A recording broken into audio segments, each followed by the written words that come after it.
Bonjour et bienvenue sur le podcast Marketing Mania. Cette semaine, on accueille Chris, le créateur de la chaîne Poisson Fécond et de l'entreprise qui tourne autour et qui s'appelle Le Koundar.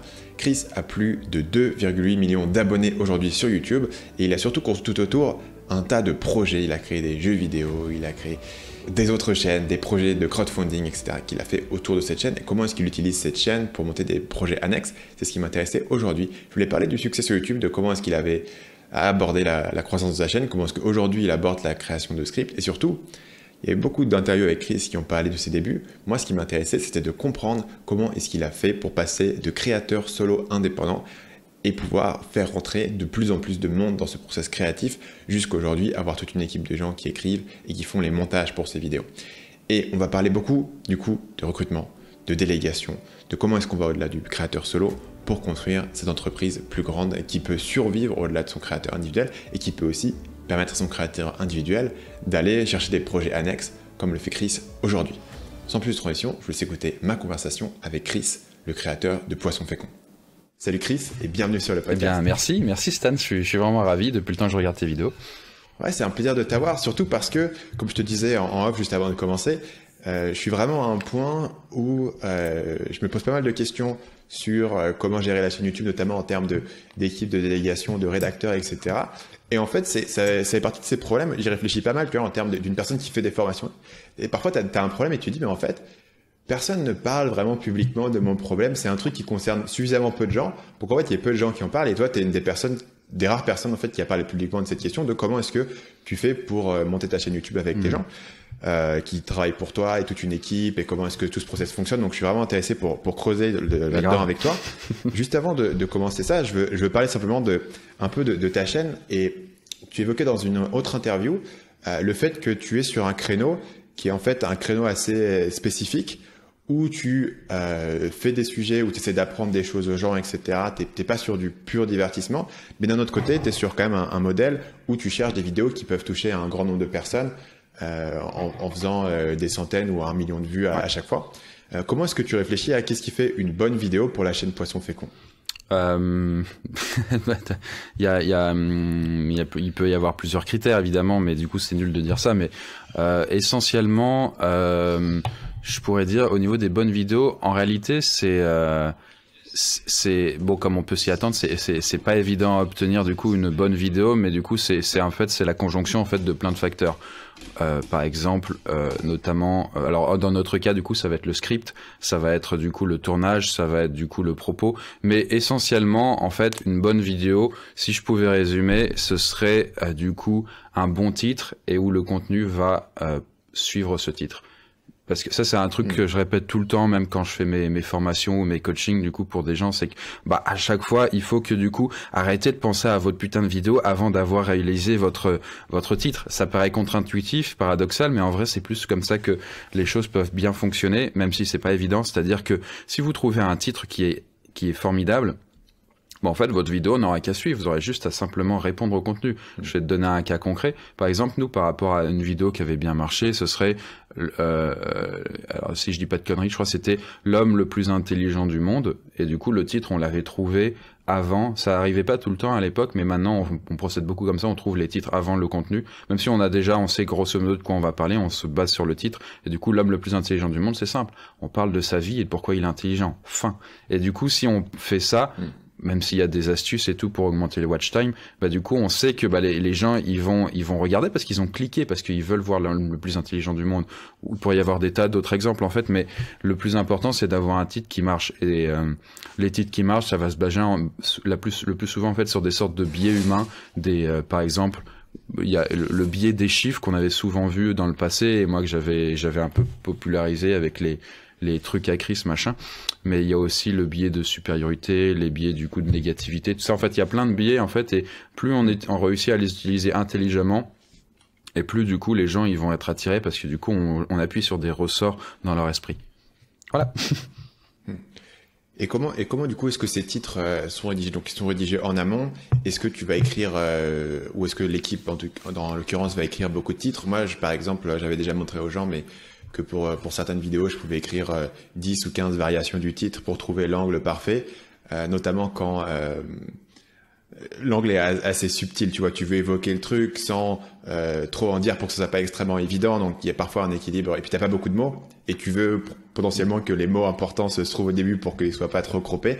Comment est-ce que concrètement le titre est écrit? Est-ce qu'il y a beaucoup de variations? Est-ce que il y a une formule particulière que vous utilisez? Bah ouais, c'est vrai que il me semble que toi, du coup, t'as pas des formats établis, donc du coup, c'est plus difficile. Même si on voit toujours l'angle d'attaque que tu essayes d'utiliser vis-à-vis du marketing, nous, on a des formats bien établis, et c'est bien pour ça, c'est qu'on s'emmerde pas, ou beaucoup moins à trouver des titres, ou à réfléchir à la formulation. Ça peut arriver, mais grosso modo, on a souvent évolué ou changé de process, et là, le dernier qui semble fonctionner, c'est que du coup, je dis à mon équipe, ils ont un document, un Google Sheet, et dedans, par format, donc il y a différents types de formats, les bulles 360, les ça fait quoi, machin. Bah du coup ils vont écrire toute une liste de titres et donc du coup sous-jacent donc de vidéos. Et moi ensuite je valide ou alors je restructure avec eux si besoin. Et donc ça fait qu'on va avoir entre 10 et 20 titres, donc 10 et 20 vidéos qui sont déjà faits et notés, ce qui fait qu'après je leur dis démerdez-vous, vous écrivez ça quand vous voulez vis-à-vis après des exigences qu'on a. Et donc, bah, les titres sont choisis à l'avance et ils sont pas si difficiles que ça à trouver. Souvent, en fait, mais peut-être on y reviendra, c'est que du coup, j'essaye que mon équipe soit le plus autonome possible. Ça m'énerve, moi, du coup, de revenir derrière eux ou alors, du coup, les materner et tout. Je perds patience et je commence à être désagréable. Non, mais enfin, voilà, j'aime bien quand les gens sont autonomes et intelligents, compétents, tout ça. Donc, au début, il y a besoin de les former un peu plus. Mais sinon, après, c'est bon. Et donc, bah, ouais, honnêtement, pour les titres, ça va. Le plus dur, c'est de trouver un sujet qui va matcher avec le titre, mais en fait, ça peut paraître bizarre, mais on peut trouver des titres avant de rien connaître au sujet, toi, par exemple. Et c'est pas un problème. Genre, ça serait cool de faire une vidéo sur et si la Terre était en forme de donut, et puis après, tu te dis, bah, on va bien trouver les réponses à cette question, quoi. Mais finalement, c'est plus important de trouver un bon angle sur la vidéo, un truc cliquable, que finalement d'avoir un bon sujet. Parce que si t'as un bon sujet de vidéo, et que tu peux pas du tout amener les gens dessus, c'est compliqué. Bah en fait c'est simple. Alors que si t'as tu vois, c'est que les histoires du bon sujet, je me suis souvent échiné avec ça, c'est que du coup, il n'y a pas de bon sujet, il n'y a pas de mauvais sujet. Alors à notre niveau, je trouve pas qu'il y en ait tant, tu vois. C'est qu'en fait tous les sujets sont intéressants. Tous les sujets, bah du coup, quand tu vas voir la vidéo, tu fais ah ouais, c'est vrai que c'est intéressant. Même des trucs aussi merdiques que pourquoi les trains sont en retard parce qu'il y a des feuilles par terre. Bah le sujet peut être intéressant, mais c'est juste à partir du moment où on sait qu'il y a que des bons sujets, c'est-à-dire qu'à la fin tu t'en retires que t'as été instruit, que t'as trouvé ça cool. Bah en fait il y a que des bons titres et des mauvais titres. C'est ça en fait le truc qui va te distinguer en fait de la concurrence, on va dire. Ouais.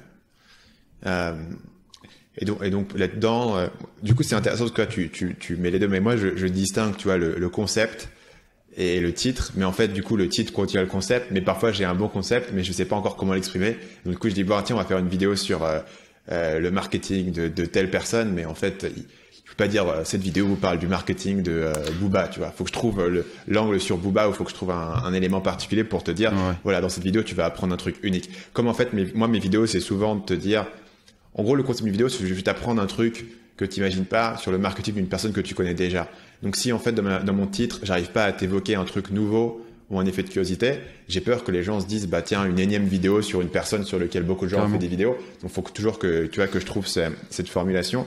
Mais c'est vrai que moi je passe beaucoup de temps à trouver mes formulations parce que souvent je joue dans le titre sur un espèce de concept et une espèce de révélation que je veux évoquer suffisamment pour créer une curiosité sur le concept, mais pas trop pour essentiellement spoiler l'ensemble de la vidéo. Tu vois, donc c'est un petit peu un équilibrage où il faut que je donne un truc où tu dis what the fuck, mais en même temps tu te dis ah putain ouais j'ai envie de savoir la réponse. Enfin, pour moi un des meilleurs titres que j'ai écrit c'était sur PNL, c'était comment PNL est devenu une marque de luxe.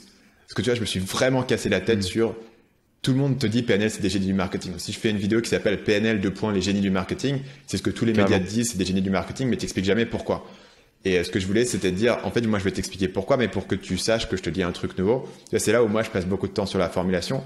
Mais c'est vrai que si ton idée, en fait, c'est juste une question, c'est une problématique où c'est genre, bah tiens, le mec le plus intelligent du monde. Non, c'est pas forcément des questions. En fait, c'est parfois, en fait, du coup, ton titre était excellent pour PNL parce que du coup, là, on le voit en fait quand tu le prononces, c'est que du coup, tu appuies et tu joues sur des ce qu'on appelle en hypnose des ruptures de pattern. C'est-à-dire que, je pense que les gens ils vont comprendre quand je le dis, c'est que en fait, tu dis quelque chose qui paraît bizarre. En fait, tu réussis à mixer 3 éléments et c'est ça qu'on fait quand on veut un titre qui fonctionne. C'est un truc connu, donc la PNL. Deuxième point du coup c'est quelque chose qu'ils vont apprendre et donc du coup pourquoi PNL nanana, donc du coup c'est une formulation qui les intéresse et troisième élément qui est tout aussi important que les autres, c'est que du coup tu vas à contresens de ce qu'ils pensent et donc là comme tu le disais si bien du coup Stan, c'est pas pourquoi c'est des boss du coup du rap, non, c'est pourquoi c'est une marque de luxe et là les gens ils font et tu vois ça fait un petit truc dans leur tête et du coup ça les invite à vouloir cliquer. Donc je veux rentrer plus en détail sur les différentes étapes qui permettent à une vidéo d'être faite. Avant ça, je voulais juste qu'on reparle de l'équipe, de combien de personnes se trouvent dedans et quels sont leurs rôles. Donc combien de rédacteurs sont dans l'équipe actuellement? Des rédacs, il y en a 4. Ok. T'es sur 4 rédacteurs et t'es sur combien de monteurs? On a 3 monteurs plus une stagiaire monteur. Et après, tu vas avoir d'autres personnes. Moi, j'avais noté, tu me diras si c'est toujours correct, une personne qui est un commercial, donc je suppose ça c'est placement de produits. Oui, grosso modo, tout ça, du coup, toutes les parties comme... voilà, il peut y avoir... Mais c'est ça. Ouais. T'avais une illustratrice qui travaille sur les vidéos, j'imagine, sur le support. Oui, c'est ça. Enfin, le support du monteur pour les illustrations, ouais. Et t'avais une assistante qui, du coup, je suppose... gère aussi... c'est pareil, c'est que du coup le commercial il va gérer tous les aspects un peu plus du coup on va dire financiers et donc du coup l'assistante va faire toute la partie plus administrative ou d'autres choses donc ça dépend donc ils sont assez multitâches les deux et voilà et du coup là on est en train d'avoir une nouvelle ou un nouveau illustrateur aussi pour nous seconder comme je suis sur d'autres projets aussi. Ouais. D'autres projets dont on parle pas donc en fait t'es sur 4 rédacteurs, 3 monteurs pour produire essentiellement 2 vidéos par semaine. 3, on est à 3 vidéos par semaine maintenant. 3 vidéos par semaine, d'accord. Donc c'est pour donner un peu une idée de la pipeline et combien ça prend. Donc on imagine qu'un monteur fait une vidéo par semaine et un rédacteur a un chouïa moins que ça. Non, pas tant. Enfin non, c'est à peu près pareil, tu vois, en termes d'équivalence. Okay. Et du coup, il y a même plus, il y a du variable en fait, dans le sens où du coup, un monteur va mettre, ça dépend en fait les vidéos, mais ils peuvent mettre une semaine pour la monter, parfois un peu plus, ça dépend, mais sinon ils peuvent mettre la plupart du temps moins quoi. Ils vont mettre 2, 3 ou 4 jours sur les 5 jours du coup ouvrables d'une semaine quoi, et c'est pareil pour un rédacteur, mais voilà, à peu près. Et du coup, s'ils prennent 3 jours pour faire le montage, comment est-ce que tu occupes le reste de leur temps? Comment est-ce que tu réfléchis à cette question? Sur tes monteurs en particulier. En fait, il y a aussi du coup le fait qu'on teste souvent des nouveaux formats et donc ça aussi, ça répond aussi à ta ancienne question, c'est quand on fait des nouveaux formats, là à ce moment-là, on se prend la tête pour avoir les bons titres. Et donc du coup, on teste des trucs, etc. Mais une fois que le titre a été éprouvé et qu'on a eu les vues, en fait, c'est simple, il faut reproduire le succès. Et donc du coup, tu essayes de reprendre la même structure. Et donc du coup, les nouveaux formats, ça demande souvent beaucoup plus de temps, ça demande plus de recherche, que ce soit pour les rédacteurs, monteurs, illustrateurs. Donc il y a ça et puis il y a aussi d'autres trucs comme on est aussi sur on fait TikTok, Instagram, Facebook, du coup la pipeline derrière nous donc du coup il y a aussi du contenu qu'on produit là-dessus. Et là du coup tu déclines tes vidéos de la chaîne sur des TikTok et sur de l'Instagram ou est-ce que c'est du contenu original? C'est jamais vraiment original. Alors Facebook c'est simple, c'est que du coup c'est la même chose, c'est comme là c'est en carré et puis c'est sous-titré pour résumer un peu résumé. Okay. Et du coup TikTok c'est un contenu original mais on reprend les sujets qu'on a déjà fait, on les réécrit pour que ça tienne en 42 secondes quoi. Ok, ouais.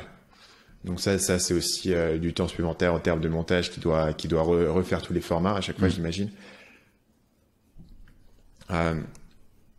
Tu parlais à l'instant des idées et je pense que donc du coup moi actuellement pour te resituer là où j'en suis, te donner le contexte de moi où j'en suis, traditionnellement sur Marketing Mania, moi j'écrivais tout, donc j'écrivais tous les vidéos, je les tournais etc.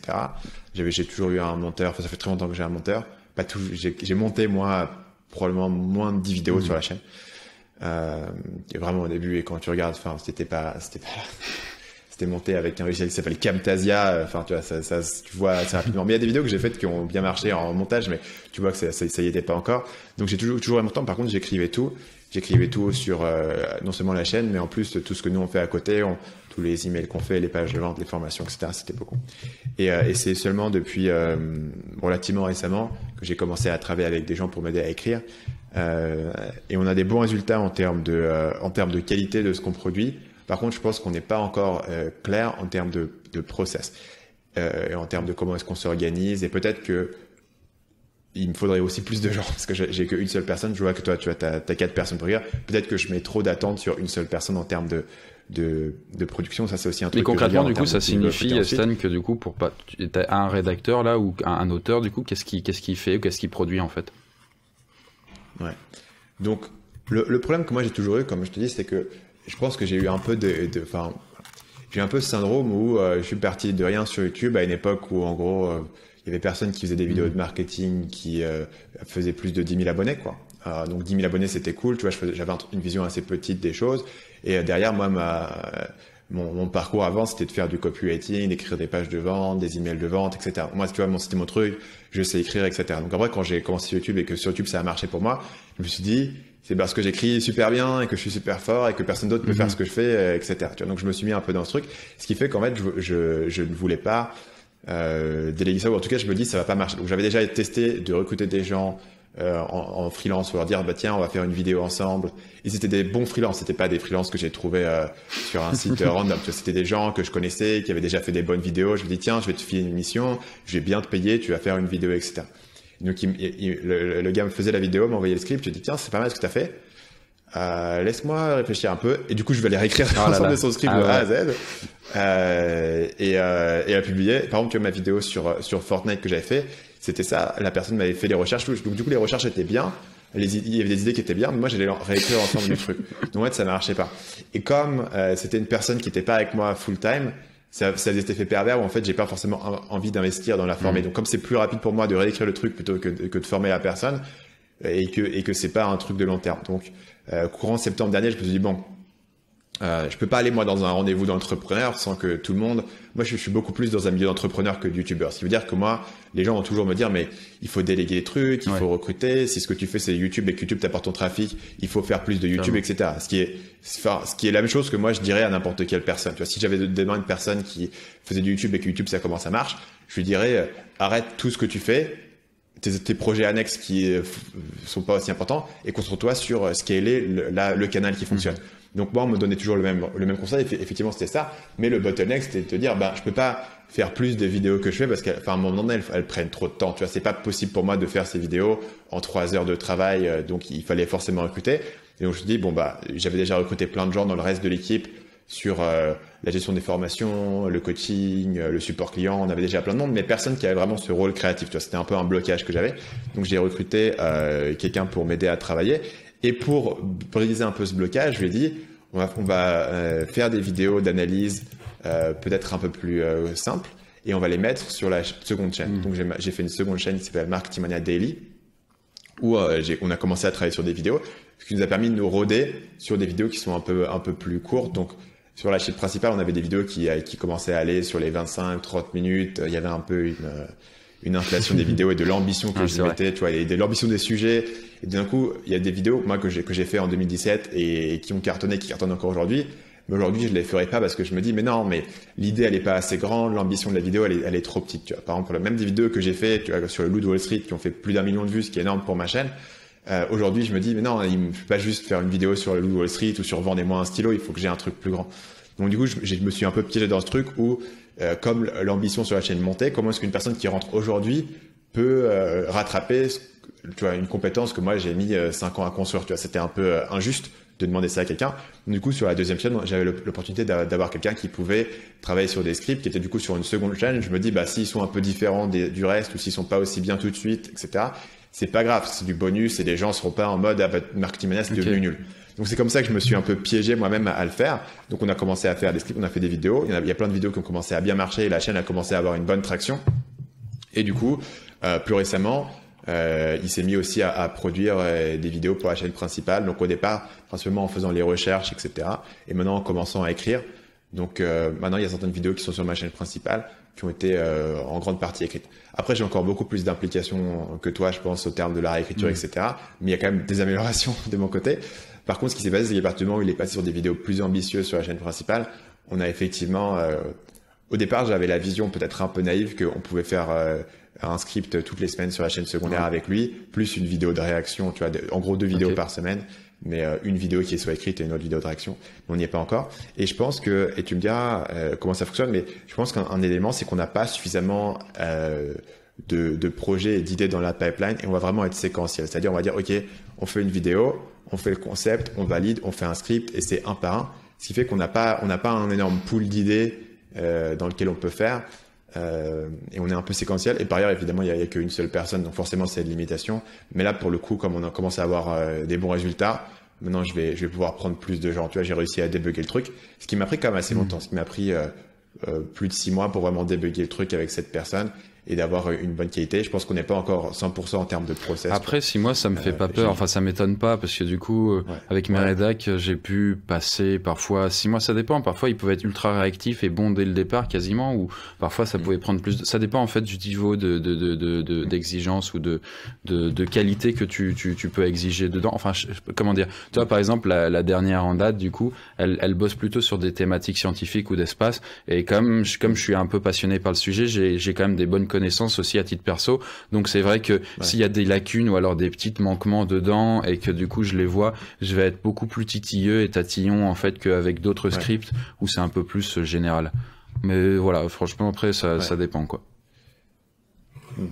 Et dans ce cas-là, si tu fais je veux qu'on reparle des retours sur le script, mais grosso modo à un certain moment combien tu as d'idées qui sont dans la pipeline, tu vois, combien de projets sont quelque part en cours de fabrication? Est-ce que c'est une personne fait un projet et le fait de A à Z, ou est-ce qu'ils ont plusieurs projet, c'est un script pour toi du coup en cours? Ouais, un script, parce que moi les projets c'est pas ça, mais d'accord, ok. Un script. Ouais, un script. Combien ils en ont? Et bah, comme je t'avais un peu répondu tout à l'heure, en fait, avant, et c'est ça qui était un peu embêtant, c'est pour ça qu'on a amélioré un peu ce process, c'est que ils venaient parfois me quémander du coup pour valider une idée et du coup j'ai envie de dire mais écoute, je suis pas ta mère, enfin débrouille-toi, enfin tu me balances 10 idées d'un coup et j'en valide peut-être la moitié ou on check ensemble et puis comme ça t'es bon pendant plusieurs semaines, ou ça dépend.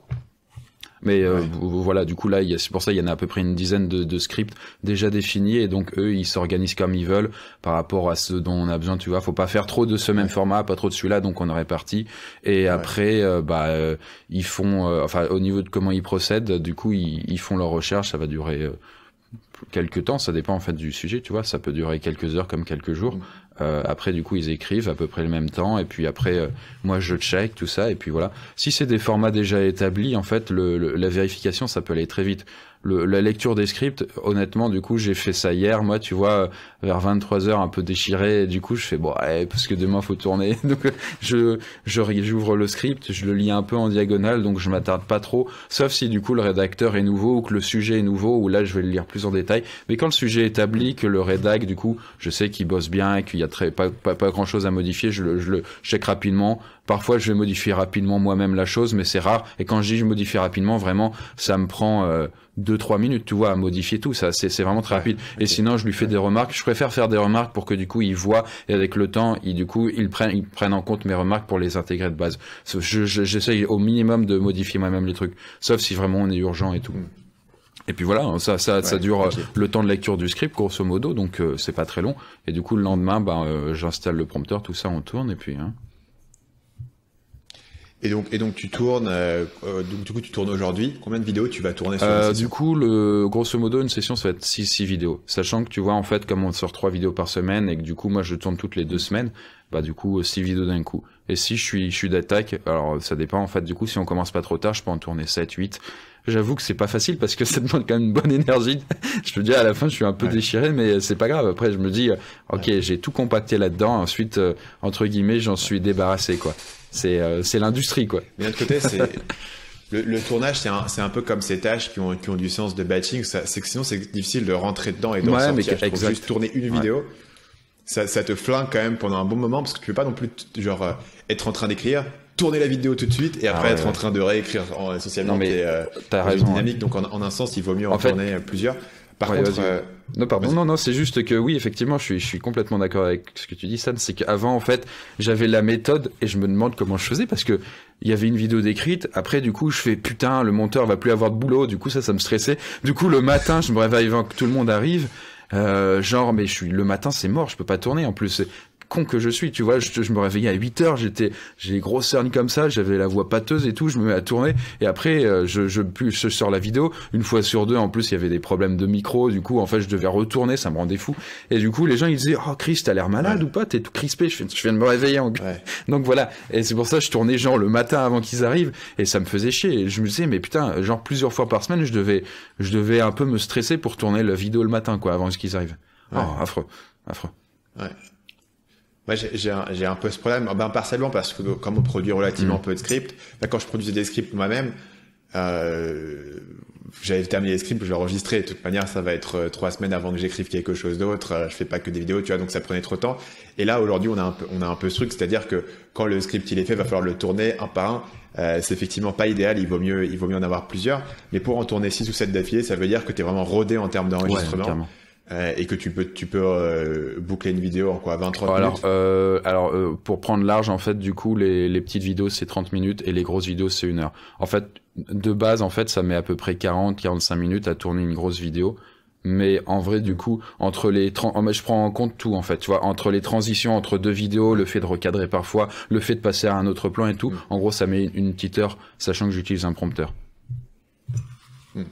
Et donc, tu utilises un prompteur et je me demande... Je pense que je suis particulièrement un galérien en termes d'enregistrement, parce que dans mes vidéos, j'ai un truc où je dois parler vraiment à 2000 à l'heure. Ce qui fait que je bute beaucoup. Parce que les phrases doivent être méga rapides. Tu vois, vraiment sur mes vidéos, si tu regardes, j'ai des commentaires dessus, mais après, quand ta vidéo elle dure déjà 25 minutes, je peux pas parler 30% plus long, c'est pas possible. Mais quand tu tournes, juste par curiosité personnelle, est-ce que ça t'arrive beaucoup de reprendre les phrases ou finalement t'es assez fluide dans ton tournage? Parce que moi, je pense que c'est quand même un truc qui me fait prendre un peu plus de temps. Je sais pas, je mets à peu près 3 fois plus le tournage dure 3 fois plus longtemps que la vidéo finale. Et je me reprends pas tant que ça, en vrai, tu vois.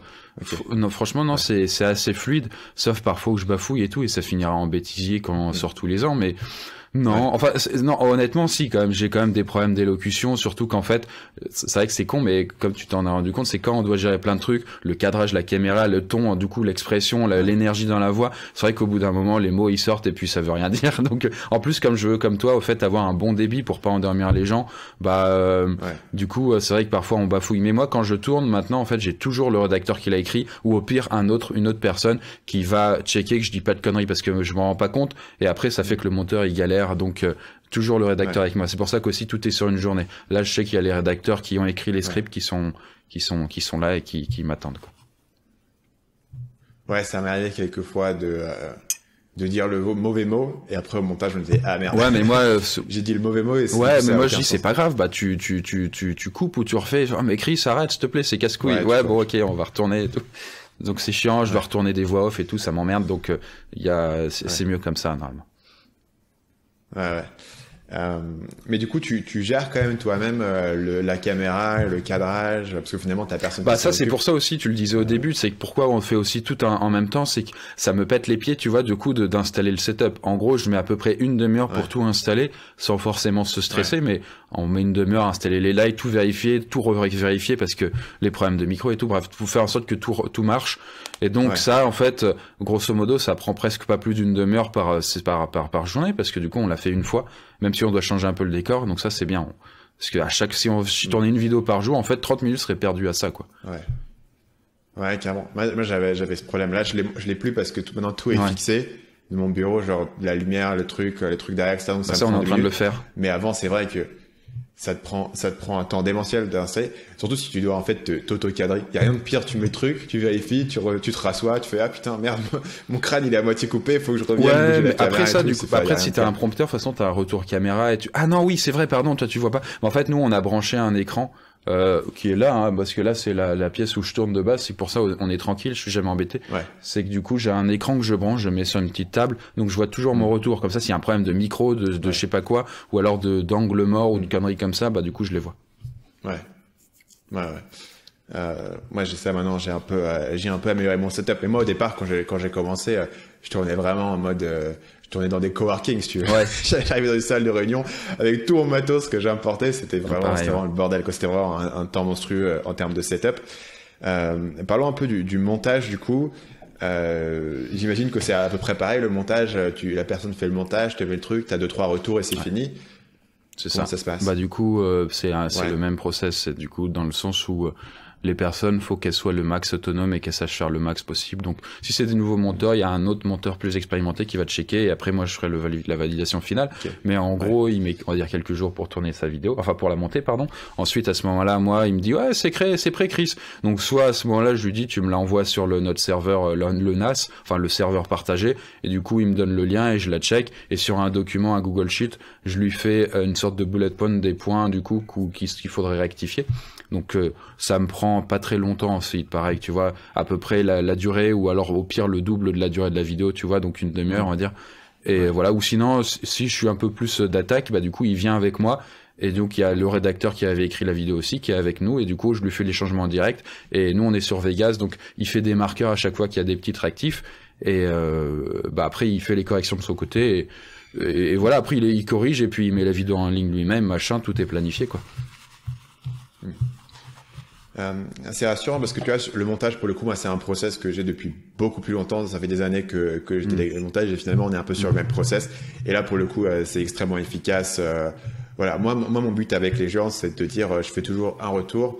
Donc il y a une V1 et il y a une V2, mais il faut pas qu'il y ait de V3. Ça veut dire que il faut que sur la première V1 que elle est suffisamment avancée pour que il y ait pas genre 4 allers-retours qui soient faits et que tous les retours soient pris en compte sur la V2. Généralement ça fonctionne bien. Ça marche, les V1 et les V2, nous c'est pareil, tu vois, mais en fait, s'il y a besoin de faire plus de retours, c'est que c'est un nouveau format ou que du coup, c'est des tests en fait qu'on fait. Donc là, il y a plus de retours, mais sinon, quand c'est éprouvé, un seul retour, c'est bon, quoi. Ouais, pareil, quand on a commencé à faire les vidéos de réaction, il y a eu pas mal de retours aussi. Je fais, tu peux pas cutter un peu plus, parce que j'ai l'impression de pirater la vidéo de la personne et d'avoir mis toute sa vidéo. Tu peux pas la cutter un peu plus, parce que je me sens mal, là. Effectivement. Donc, au niveau du montage, juste en termes d'outils, je suis pas vraiment un fanatique d'outils, mais à l'origine, pour moi, on me uploadait la vidéo sur YouTube en navigation privée. Je faisais des retours sur un document comme tu fais, en notant les timecodes. Maintenant, on utilise Vimeo. Et sur Vimeo, tu as un mode de retour. En fait, tu peux directement cliquer et laisser des commentaires dans la vidéo. Et pour moi, ça a changé le game. Tu vois, tu regardes la vidéo, que tu cliques, tu mets un petit commentaire à cet endroit avec toi le point spécifique. Et en fait, au lieu de retaper le truc et de retaper le timecode, ça m'a beaucoup aidé. Juste, tu fais beaucoup de retours, mais c'est un petit outil en tout cas pour les gens qui nous regardent en termes de comment travailler avec un monteur, qui change tout. Surtout si t'as pas trop l'habitude de travailler avec un monteur, etc. Tu cliques juste, tu donnes les retours sur un Vimeo. Et ça te permet d'aller plus vite qu'avant? Ouais, ça me permet d'aller plus vite. En fait, avant, si tu veux, j'avais un process, donc je notais le timecode, je notais le retour, un par un, tu vois. Donc c'était un autre document. Là, je suis directement dans Vimeo et en gros, t'as ta vidéo et à droite, t'as une petite barre latérale avec les commentaires. Tu cliques. Donc le monteur a directement le timecode. Il peut cliquer sur un commentaire, ouvrir directement le timecode. Il peut te poser des questions directement dans les commentaires, te répondre en gros s'il a une question. C'est rare que ça arrive, mais si jamais il y a un truc qui était pas clair. Tu peux mettre un lien directement vers un retour dans la vidéo. Et aussi, quand il a fait un retour, il peut cliquer dessus. Donc, comme nous, par contre, il y a des fois où on a quand même beaucoup de retours. Donc, tu vois, sur une vidéo, on peut avoir 30 retours, mais c'est des petits trucs, tu vois. C'est genre ici, la police de caractère, elle est pas bonne. Ici, le visuel, prends plutôt ça. Là, tu veux mettre ça. Ici, change la musique, etc. Tu vois, as 30 petits retours. Donc, finalement, pour lui, de pouvoir traquer ces 30 petits retours, il peut les cliquer directement. Enfin, c'est juste un petit outil. Je suppose que tu n'en as peut-être pas besoin. Tu vois, c'est déjà un process établi. Mais pour les gens qui nous suivent et qui se posent cette question, moi, ça m'a vraiment beaucoup aidé à pouvoir faire les retours, tu vois, de manière efficace et structurée. Non, mais carrément, non. Par contre, non, c'est intéressant. Peut-être je l'utiliserai quand je suis en distanciel avec eux. Ça peut être cool. Hein. Si ça me permet d'aller plus vite et que c'est ok. C'est juste après quand on est dans la même pièce. En fait, comme on est directement sur le logiciel et qu'ils mettent les marqueurs, là, par contre, ça servira à rien. Ouais, ça sert à rien. Ça fait un peu le même truc où t'es directement dedans. Une question qui m'intéresse de voir avec toi, donc tu as évoqué rapidement le fait qu'un monteur plus expérimenté va faire un retour à la personne moins expérimentée.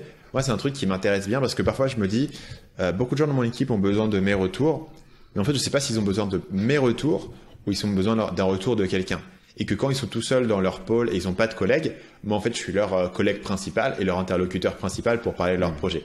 Et à partir du moment où j'ai plusieurs personnes qui vont être dans un pôle, ils ont beaucoup besoin de moi, beaucoup moins besoin de moi, puisqu'en fait, ils peuvent se parler entre eux et ne va remonter jusqu'à moi que les éléments qui sont... ils n'ont pas besoin d'une personne, ils ont besoin de moi en particulier. Dans quelle mesure est-ce que les personnes qui écrivent tes scripts, par exemple, vont se faire des retours les uns les autres ou vont collaborer? Et dans quelle mesure est-ce que c'est directement toi qui prends les choses?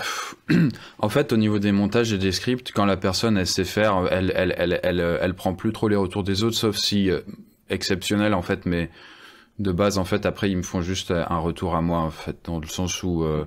Le monteur c'est quand il est en apprentissage, donc ça dure les premiers mois généralement, et après quand il est rodé, okay. On évite ce genre d'intermédiaire quoi. Ok, ouais. Donc c'est plus au niveau en fait de la formation. Quand tu onboardes quelqu'un, tu veux pas pour chaque monteur devoir refaire l'ensemble du process, la charte graphique. Finalement, il y a d'autres personnes qui le connaissent déjà et qui vont former cette personne. Et c'est là où le fait d'avoir une équipe aide beaucoup. Ouais, c'est ça. Exact. Ouais. Moi, ça j'ai aussi remarqué quand j'avais commencé à recruter des gens. La première personne que j'ai recrutée, je pense que pendant genre un mois, je passais 2 fois plus de temps à faire les trucs qu'à l'époque où je le faisais moi-même parce que je devais lui expliquer chaque truc. Mais après, j'ai jamais eu à refaire ça. Je l'ai fait une fois avec la personne. On a tout documenté. Notamment, c'était à l'époque, nous, on a beaucoup de support client, d'emails, les gens nous posent des questions. Donc, à chaque question, ils me demandent, bah, tiens, comment je réponds à ça? C'est pas, je me dis, putain, chaque question, il me demande il faudrait répondre moi-même. Mais évidemment, une fois qu'il a eu la question, il a eu la réponse, il l'a noté dans un document. Ce document, moi, je l'ai pas vu depuis 4 ans. Mais on a quelque part, tu vois, un ensemble des archives, des questions, etc. Et là, on commence à avoir ça sur l'ensemble des pôles. Et le monteur. Et c'est pour ça, tu vois, quand je te dis que ça m'a pris 6 mois de travail, enfin, ça m'a pris 6 mois d'avoir des bonnes vidéos. Ça m'a pris 6 mois de continuer, tu vois, à optimiser ce process. Mais c'est vrai que une fois que ce truc a été fait une fois, j'ai une bonne confiance que cette personne va pouvoir le transmettre à la suivante. Et ça prendra toujours du temps à la personne suivante de l'apprendre, mais pas forcément à moi personnellement. De devoir, si on embauche aussi, c'est pour pouvoir déléguer aussi, ce qui permettre d'y avoir du temps en plus pour faire d'autres trucs. Donc ça, c'est un plus, honnêtement, tu vois, quand je discute avec des gens qui ont du mal ou qui ont peur de déléguer, c'est un truc qu'ils remettent sur la table et qui dans le sens où, comme tu dis, ouais, mais du coup, je suis obligé de passer beaucoup de temps avec lui au début. Oui, mais c'est qu'au début. Enfin, tout le temps que tu vas passer, du coup, après, tu le passeras plus ni pour lui, ni pour toi, en fait. Mais bon. Ouais. C'est que pour le début et surtout que pour la première personne. Moi, c'est vraiment le truc qui m'a vraiment frappé, c'est que la première fois que j'ai recruté un poste qu'on appelle en gros assistant opérationnel, c'est un peu la personne à tout faire qui gère tous les aspects techniques, du support client, etc. Donc vraiment qui a beaucoup d'éléments. Première fois que j'ai recruté cette personne, j'ai passé probablement 2 mois à le former quasiment un tiers ou 2 tiers de mon temps, enfin tu vois presque 50% de mon temps je pense à le former parce il manquait beaucoup de choses. Et moi en fait je m'apercevais que je carburais tout seul, je démontais des tâches toute la journée comme un bourrin, et à partir du moment où il fallait que j'expliquais à la personne, ça lui prenait plus de temps, tu vois. Mais c'est un truc que j'ai jamais eu à refaire, et depuis il y a eu 3 personnes différentes qui ont tenu ce pôle, et à chaque fois le niveau de qualité a augmenté puisqu'on avait de plus en plus de process. Là c'est un vrai truc, tu vois. C'est un investissement non seulement sur cette personne mais également sur l'ensemble du truc. Et une fois que tu as délégué tout un espace, une fois que tu as délégué le montage une fois, en fait tu n'auras plus jamais besoin d'expliquer à quelqu'un comment monter, parce que d'une part nous on a une procédure de montage vraiment élaborée, et aujourd'hui moi je peux mettre des gens maintenant sur le montage, et la première vidéo qu'ils vont faire vont être au niveau du top niveau de ce que peut faire Marketing Mania et de ce qu'on n'a jamais fait, quoi. Juste sur le montage et les retours de l'autre. Et donc ça, tu vois, pour moi, c'est un peu le montage. Pour moi, c'est un peu l'endroit où je voudrais arriver au niveau de l'écriture, à un point où on a vraiment, tu vois, tes process, etc. C'est ça qui m'a inspiré aussi à me dire, ça doit être possible. Mais c'est pour ça, en fait, plus tu embauches et plus c'est facile, en fait. Parce que tous les process, même tu sais le profil que tu veux, tu sais comment le former parce que tu as déjà des gens qui l'ont fait et qui vont le faire pour lui. Enfin, tu vois, tout est plus simple, plus tu embauches, en fait, des gens. Dans le même pôle, en tout cas.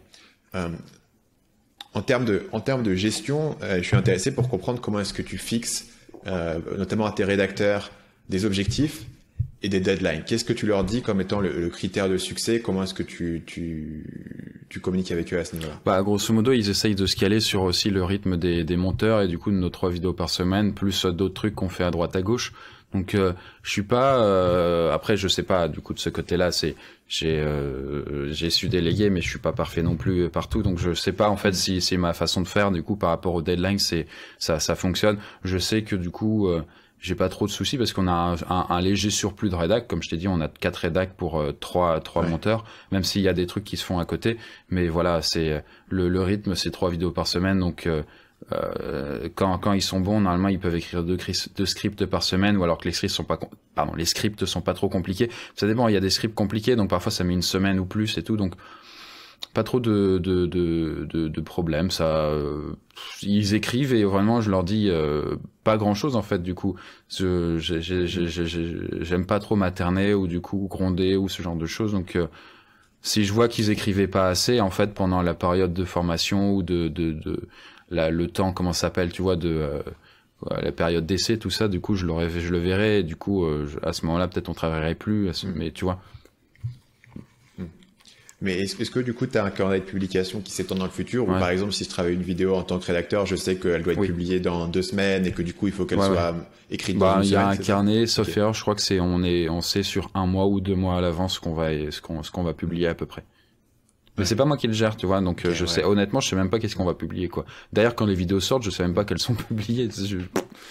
Elles sortent, quoi. Ok. Ouais. Le dernier point que tu n'as jamais, ou peut-être que tu l'as délégué, mais tu le fais pas encore, c'est la présentation. C'est un sujet qui est venu récemment dans mon équipe. C'est pourquoi est-ce que c'est toujours moi qui dois être sur les vidéos? Est-ce que notamment sur la chaîne Daily, est-ce qu'on pourrait pas avoir d'autres personnes? C'était un sujet intéressant parce que quand on en a parlé, je me suis dit putain, j'y avais jamais pensé quoi. Tu parles d'un blind spot complet, j'avais jamais réfléchi vraiment à cette question sérieusement. Et c'est vrai que pour nous, ça résolverait des problèmes.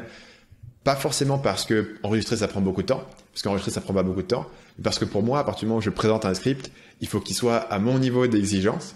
Alors que parfois il y a des scripts qu'on fait qui sont bien, je me dis ils sont bien, mais j'ai envie qu'ils soient comme ça. Et donc du coup il faut tu vois les changer un petit peu. Donc c'était un point que je me suis posé la question. Dans quelle mesure est-ce que toi tu penses que c'est intéressant pour toi de déléguer la présentation des vidéos en elles-mêmes? Dans quelle mesure est-ce que ça sert à rien puisque de toute manière tu peux enregistrer toutes les vidéos de 2 semaines en une journée? Et comment est-ce que tu réfléchis à cette question? On peut déléguer énormément de trucs, autant le tournage c'est délégable aussi, hein, honnêtement. Hein. Du coup, tu pourrais avoir une autre personne. Après, il faudrait que ce soit bien fait. Si tu invites quelqu'un dès le départ et que tu le remplaces toi, ça nous serait un espèce de Yann Piette du coup bis ou du coup avec son ancienne chaîne où quelqu'un a essayé de le remplacer, ça a pas marché. Mais en admettant que ce soit bien fait, que ce soit fait en douceur, c'est possible et du coup les gens pourraient peut-être s'attacher à l'autre personnalité s'ils la trouvent kiffante. C'est juste que je pense que quand on commence les vidéos YouTube et qu'on se met en avant et qu'on se tourne, c'est que du coup on a aussi un petit ego plus ou moins bien placé qui fait que du coup on apprécie ça. Et donc je vais pas mentir en disant que ça autant j'avoue que la notoriété je m'en fiche un petit peu en tout cas maintenant, mais autant en fait pouvoir tourner et que du coup les gens associent mon visage aussi du coup à la chaîne, je trouve que c'est un élément important et c'est pas tant que la chaîne, c'est aussi l'entreprise derrière, tu vois. J'aime l'idée en fait, tu vois, que du coup il puisse y avoir une personnalité forte ou quelque chose qui incarne en fait l'entreprise. Exemple, tu vois, genre Elon Musk, c'est con, mais on sait que c'est le gars derrière SpaceX ou alors Tesla, alors qu'il y a des dizaines de milliers d'employés. Et du coup, voilà. Mais du coup, on se dit c'est lui, et du coup, je préfère cet état d'esprit plutôt qu'avoir une entreprise désincarnée où le PDG, on s'en bat un peu les steaks et où ça pourrait marcher tout aussi bien. Mais je suis plus en faveur d'avoir quelqu'un qui le capitaine qu'on connaît quoi. Donc du coup en fait moi je suis content de pouvoir incarner ça du coup vis-à-vis de la chaîne et après de l'entreprise quoi. C'est aussi ça. Ok.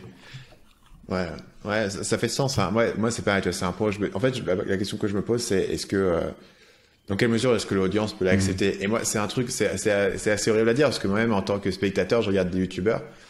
Et même si je sais qu'il y a des personnes qui écrivent pour cette chaîne, ça me dérange pas. Et d'un coup, le youtubeur était plus là. Je me dis, mais tiens, pourquoi est-ce que je regarde cette chaîne? Tu vois, c'est comme si c'était une autre chaîne YouTube qu'on m'avait abonné de force. Même si je pense qu'il y a des manières de le faire. Il y a des gens qui ont réussi à faire des trucs intéressants là-dessus. C'est pas une transition qui est super facile. Et comme finalement, c'est pas le truc qui prend le plus de temps. Ça prend pas. Tu te dis, ça semble être un espèce de risque, tu vois, et t'as peur de le prendre un peu. C'est un peu risqué, mais c'est pour ça, même si on imagine que du coup le transition se fasse bien, en vrai, c'est vrai que du coup, les gens, ils sont abonnés à une chaîne YouTube pour la personnalité, et en vrai, ça prend pas de temps et ça t'apporte aussi des compétences transversales intéressantes. Donc, le fait de gagner en aisance, même si au bout d'un moment t'es rodé et tout, c'est toujours des trucs que tu acquiers et qui sont cool. Donc, c'est aussi une sorte de petit cheminement personnel de continuer à faire des vidéos, je trouve. Voilà. Ouais. Au niveau de la manière dont tu recrutes les gens, est-ce que tu as une méthodologie particulière pour sélectionner les gens? Comment est-ce que tu vas faire pour trouver les bonnes personnes dans ton équipe? J'essaye à chaque fois, ça se procède, je l'ai amélioré constamment et je supporte pas garder enfin j'aime pas trop les façons de faire en fait basiques de base. Donc tu vois, pour te dire, en fait j'ai testé plein de trucs, j'ai bouffé des milliers de CV ou des trucs comme ça, mais là, le dernier process sur lequel je suis assez fier, parce que je suis encore en train de recruter de nouvelles personnes, c'est que du coup, il n'y a pas de CV, pas de lettre de motivation. En fait, il y a un Typeform, un formulaire en ligne qui dure, si t'es rapide, tu mets quelques minutes, mais tu vas être éjecté. Et si tu prends le temps de répondre aux questions ouvertes à la fin, en fait, du coup, tu mettras 10-20 minutes. Donc c'est pas très long, mais en gros, en fait, toutes les questions en fait, tu vois, il y a une dizaine de questions fermées, 10-20, et à chaque fois, si tu réponds mal, t'es éliminé. Mais c'est pas des trucs méchants. Enfin, c'est pas il y a pas de piège. En tout cas, dans cette formulation, c'est-à-dire, est-ce que vous êtes prêt à bosser sur Lyon et du coup, travaillez pas quand télétravail? En gros, oui, non. Et du coup, si tu réponds non, tu sais que tu vas pas aller plus loin. Est-ce que du coup, vous aimez les horaires libres? Vous pouvez manager. Ah non, j'aime pas trop. Bah, au revoir. Bah, du coup, voilà. Est-ce que du coup, vous savez écrire français ou est-ce que vous faites des fautes parfois? Ah bah, je fais des fautes. Bah, éjecté. Ça dépend en fait du poste. Tu vois, en fait, ça permet, si la personne est honnête, bah du coup qu'elle perde pas de temps et qu'on perde pas de temps. Une fois que c'est fait, ensuite, à ce moment-là, j'ai un gros formulaire ensuite et je vais trier. Pour te dire, dans les dernières candidatures, là, je recherchais un responsable de campagne parce que je vais lancer des campagnes en crowdfunding. Et donc, il y avait 8000 personnes qui avaient cliqué sur l'annonce, qui avaient répondu, ou en tout cas qui ont ouvert l'annonce. Et donc, du coup, à partir de ça, bon, faut savoir que il y en a 90% qui sont éjectés aux questions fermées aisément. Donc, il reste 800 personnes. Et après, les questions ouvertes, en fait, il y a des systèmes de tri automatique. Si la personne, tu vois, on peut voir, en fait, si elle a pas répondu beaucoup de mots, bah, du coup, généralement, si tu lui demandes ses motivations et elle t'a répondu moins de 20 mots, bah du coup, je vais l'éjecter sans lire, ce genre de truc, tu vois. Donc c'est assez basique. Et j'essaye de limiter. Et là, du coup, j'en étais arrivé à entre les 8000 de base, et il m'en est resté 50 à la fin. Aux 50, tout a été automatisé. J'ai fait en sorte de pas avoir prendre de temps là-dessus, juste avec des critères, tu vois, tout bête. Hein. À partir de ça, les 50, ils ont l'air motivés, mais je sais pas plus. Et là, je leur envoie une petite épreuve, un test de compétences. Là, les épreuves, je les ai reçues. Faut savoir que sur ceux qui les ont renvoyés, c'est un truc tout bête, tu vois. Donc, créer une sorte de fausse page de vente, du coup, où ils doivent me vendre, en fait, une niche pour enfants. Tu vois. Donc, là, avec un angle un peu intéressant et audacieux. Une pour niche enfants. Pour enfants? Voilà. Pour que ton enfant, il puisse être dehors. Non, mais tu vois, Stan, je sais que t'as un enfant. Si t'es intéressé par le produit, c'est un produit virtuel un jour. Non, mais voilà, en tout cas, c'était un angle audacieux qui montre aussi, du coup, ça trahit aussi, on va dire, des trucs, en fait, liés à l'entreprise, le côté un peu fun et décalé. Donc, si la personne n'est pas à l'aise avec ça, elle va pas répondre et tout. Donc, en gros, sur les 50, il y en a qu'un tiers qui ont répondu, qui ont renvoyé. Donc là, j'en avais 17. Okay. Et sur les 17, il y en a la moitié qui n'ont pas rempli les critères minimums d'intérêt de leur annonce. Donc, il y en a 8. Et les 8, là, ensuite, je vais faire des speed entretiens qui vont durer 10 minutes grand max, où en fait, ça me permet de voir le feeling, si la personne sait réagir, si du coup les qualités de base sont remplies. Et si ça s'est rempli, à l'après, ils viennent sur place ou alors à distance, mais peut-être sur place là, du coup, où pendant 1 heure, en fait, on va faire une sorte de jeu de rôle où du coup, c'est comme s'ils bossaient avec moi. Là, c'est un nouveau process que je suis en train de tester, mais le but, c'est de pouvoir être le plus sûr possible en passant le moins de temps possible que la personne est la bonne. Ouais, le process, c'est vraiment intéressant. Et c'est assez proche de ce que nous on fait. Et je pense qu'à ce niveau-là, on a quand même un avantage qui est d'avoir la pipeline de candidats, en fait. C'est-à-dire que il y a des gens pour qui, moi, je connais des gens, des entrepreneurs, pour qui un défi, c'est positionner leur entreprise pour attirer des bons candidats, pour que les gens aient envie de travailler pour toi. Tu vas remplir, en fait, la pipeline de bons candidats. Et en fait, si tu as une chaîne YouTube, et en fait, la question, c'est, je sais qu'il y a des talents incroyables dans ma chaîne YouTube. La question, c'est comment est-ce que je les filtre. Donc après, effectivement, c'est comment est-ce que tu fais pour mettre en place des étapes au départ automatisées pour éliminer le maximum de gens le plus rapidement possible, pour pouvoir passer ton temps avec les autres et les sélectionner. Et avoir un petit projet test. Nous, on a un élément commun, c'est assez intéressant. Le process est assez proche. Plus largement, toi, tu as eu pas mal de personnes au fil du temps. Et si on suit tes vidéos qui sont taguées comme épopée du Kundar, on a un peu tes hauts et tes bas en termes de management, et il y a des fois où tu évoques des difficultés, des personnes dont tu as dû te séparer. Toi, c'est quoi les principales erreurs que tu as fait en matière de management et les leçons que tu as apprises pour changer ta manière de faire? Alors c'est simple, hein. Généralement quand il y a un problème dans le recrutement, c'est con, c'est qu'en fait c'est un nouveau poste, hein. Ça c'est à chaque fois, enfin c'est pas à chaque fois, mais quand il y a un nouveau poste, c'est dur en fait de savoir exactement ce que tu veux ou quelle est la personne idéale. Donc bah les chances de te tromper sont quand même bien plus élevées. Par contre, quand tu as déjà eu une personne, tu vois, rédac, monteur, là c'est presque du gâteau, tu vois. Enfin c'est dans le sens où du coup ça va parce qu'on sait les gens qui bossent avec nous, etc., ce qu'on veut et tout. Donc bah tu vois par exemple l'assistante c'est ma troisième parce que les premières avaient pas fait l'affaire. Du coup j'avais différents postes en fait. Du coup fait que du coup bah par exemple ma responsable du bonheur, un poste encore très particulier. Du coup c'était peut-être pas non plus le poste qui lui convenait en vrai. Du coup réellement du coup il y a peu des trucs comme ça. Il peut y avoir des game designers avec qui j'ai bossé, donc les gens qui conçoivent les jeux vidéo, la structure, c'est pareil. Du coup j'en ai eu 2, j'étais pas trop satisfait en fait, tu vois. Mais à chaque fois qu'en fait quand un truc fonctionne pas, c'est facile aussi de pouvoir dire en fait, plus facile de voir en fait si c'est la personne qui a fait l'affaire ou qui a pas fait l'affaire. Donc en réalité, c'est aussi ça une leçon qui est hyper importante, c'est que dans tous les cas, à chaque fois c'est de ta faute. C'est toi qui l'as embauché, c'est toi qui as fait les candidatures, c'est toi qui lui a fait les tests que tu avais besoin, c'est toi qui as choisi de la garder et tout. Donc même si c'est elle qui a merdé, en vrai c'est d'une certaine manière de ta faute. Et c'est plus rassurant de se dire ça parce qu'en fait on contrôle toujours la situation et on peut toujours la rectifier. Alors que surtout quand on est boss hein, ou patron, si on reporte la faute sur le salarié, on dit ouais mais c'est lui et tout. Ouais mais tu vas jamais t'améliorer si tu dis ça quoi. Et ça c'est terrible. Ouais. Et à ce niveau-là, au niveau de comment est-ce que tu as appris ces compétences, enfin, tu vois, d'être patron, on voit quand tu as commencé tes vidéos, tu étais essentiellement, t'étais jeune, t'étais chez tes parents, t'étais un peu, enfin, on voyait que t'étais un peu paumé dans ce que tu voulais faire et que t'as eu beaucoup de zigzags. Tu te positionnes aussi parfois dans la manière dont tu te décris comme étant une personne plutôt timide dans ton passé ou peut-être pas une personne qui était vouée à être face caméra et autres. Comment est-ce que tout ça a apporté sur le fait de gérer des personnes, d'avoir toute une équipe? Est-ce que ça influe sur ton style particulièrement en termes de management ou comment est-ce que tout ça tu l'as intégré? Je pense, tu vois, Stan, ça doit jouer parce que moi de base, je pense pas être timide, je l'étais quand j'étais gamin, mais après ça a changé. Après j'étais juste introverti et réservé ou au pire bizarre, tu vois, le gars qui se reclus, qui participe pas trop aux soirées ou ce genre de choses parce que ça m'intéressait pas plus que ça. Donc ça se ressent forcément dans mon style aussi de patron, dans le sens où du coup l'autonomie, la liberté c'est hyper important parce que honnête, tu vois par exemple quand j'étais au lycée, moi les temps du midi j'allais pas avec mon groupe de potes, ce genre de choses parce que j'avais pas de groupe de potes, au pire j'avais 1 ou 2 amis en fait, et alors du coup je me baladais dans les parcs, ou s'il y avait pas de parc j'allais dans les cimetières, je bouquinais ou alors je rêvassais, vraiment je faisais ça, et après je revenais en cours où du coup je glandais pas grand chose, où je dessinais, et du coup voilà, toujours le gars un peu à l'écart et qui est voilà. C'était un peu mon style, et donc du coup quand en tant que patron, bah en fait j'aime bien quand la personne elle ait pas besoin de me commander, qu'elle soit autonome, qu'elle ait le sentiment aussi de pouvoir contrôler ce qu'elle fait, d'avoir une bonne autonomie, tout ça. Donc c'est des valeurs hyper importantes à mes yeux.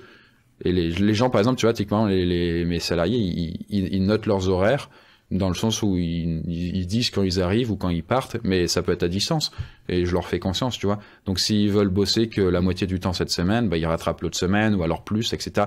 Et ils notent les gens les moments où ils ont envie de prendre des pauses, ou enfin tu vois, ils font vraiment comme ils veulent, comme un entrepreneur, sauf que l'entrepreneur il va pas compter ses heures quoi, on va dire. Ouais. Donc essentiellement ici t'es sur un mode où tu veux pas être derrière les gens parce que finalement c'est pas ta passion d'être sur des check-in quotidiens avec les gens et de toujours être sur leur dos. Tu veux au maximum qu'ils aient une autonomie. Pour que toi tu puisses avoir l'autonomie, il faut qu'on parle tout à l'heure de tes autres projets que tu as fait.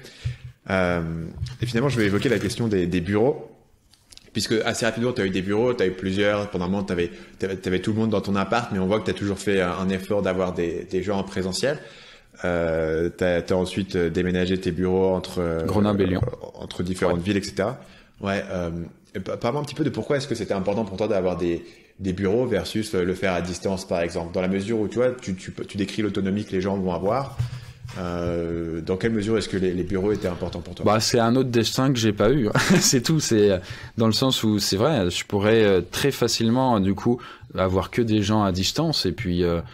C'est une part de moi, honnêtement, tu vois, je suis ravi d'avoir des gens en présentiel parce que je pense initialement c'était, on va dire, le côté chaleureux et on va dire famille, dans le sens où du coup avoir un endroit où tout le monde peut se réunir, où du coup il y a une cohésion d'équipe, que du coup j'ai l'impression avec des bureaux en physique on peut avoir plus facilement qu'à distance, tu vois.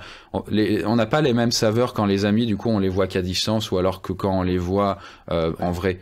Après, mes salariés sont pas mes amis, mais dans le sens où du coup, ça crée un lien différent, quoi. Et c'est ça que je voulais au départ. C'est ça, en tout cas, c'était la pensée que je pensais vouloir. Et c'est vrai que c'est quand même cool, mais parfois, je